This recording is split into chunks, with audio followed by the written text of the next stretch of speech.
Quetta is the capital of Balochistan and perhaps the most fiercely Islamic of all Pakistan's cities. You hardly see a woman on the streets, not even shopping. Even for foreigners like me, alcohol is totally banned. Muslim clerics, the mullahs, vie with tribal chieftains to dominate politics. It's pressure from them which is making Pakistan more and more of an Islamic state, a state where religion lays down the law and the clergy, not the people, decide what's right and wrong.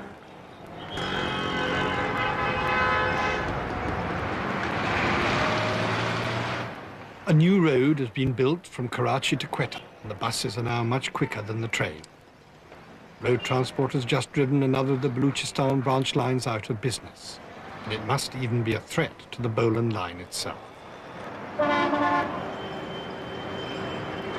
More and more passengers seem to prefer road to rail.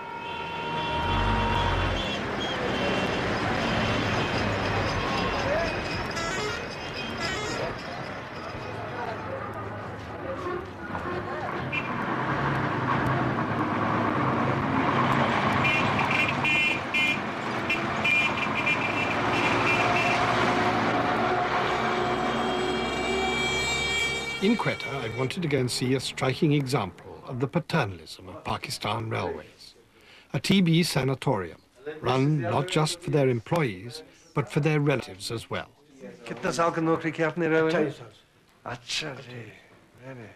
So he was a pointsman in Sakha? Really, good. All the time? Hamesha pointsman tha? He never got promoted.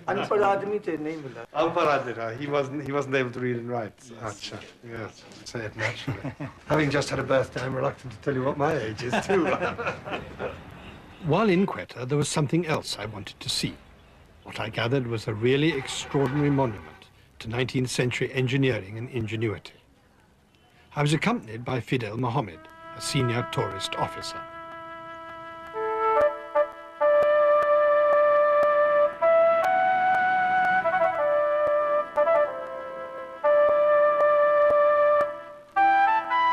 We were going to see the remains of the first railway that was built through the Brahui Mountains to Quetta.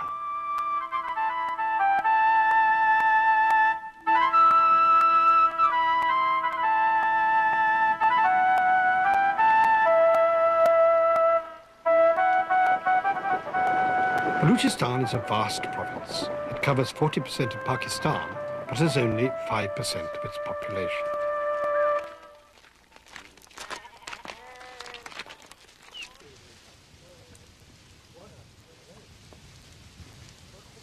This valley was the scene of the disaster which spelt the end of that first railway line. Flooding was the problem. At the Chappa Rift, although the pillars remained standing, one of the approaches to the bridge was washed away in 1942, and the engineers finally gave up the struggle to keep open a line that had always been prey to natural disasters. This book's written by a friend of mine, you know, who actually was largely responsible for starting the Railway Museum in Delhi.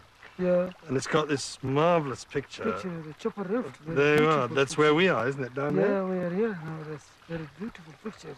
And there's this very, do you see the supports for the bridge? Yeah, on the bridge. And there's a train going across it. Yeah. Now, of course, sadly, there is no train. No train at all, is there?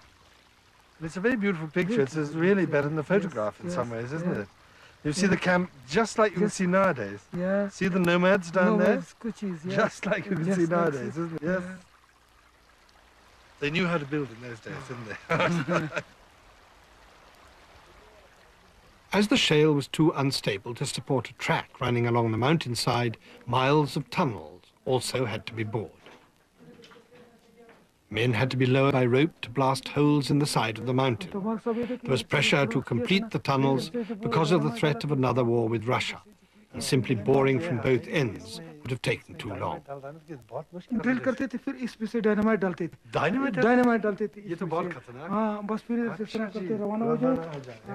And dynamite wasn't the only danger.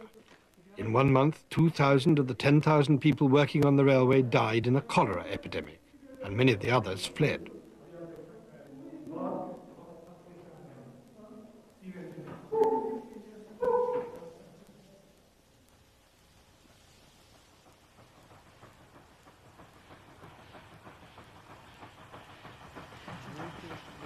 ऐसे गया था ना, ऐसे आया था, फिर इधर से फिर उस वादी गया था, फिर ये पहाड़ को ऐसा घूर करके फिर इधर से आया था।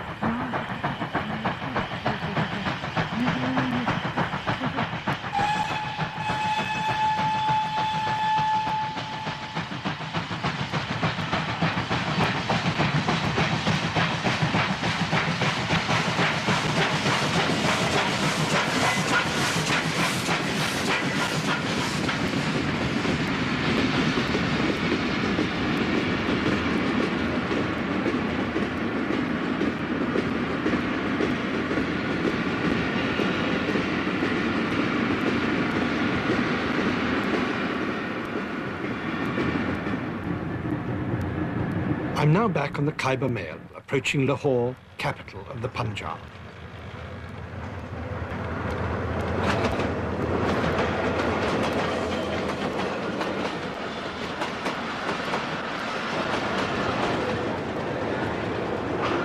Lahore is the headquarters of the railways and Pakistan's most historic city.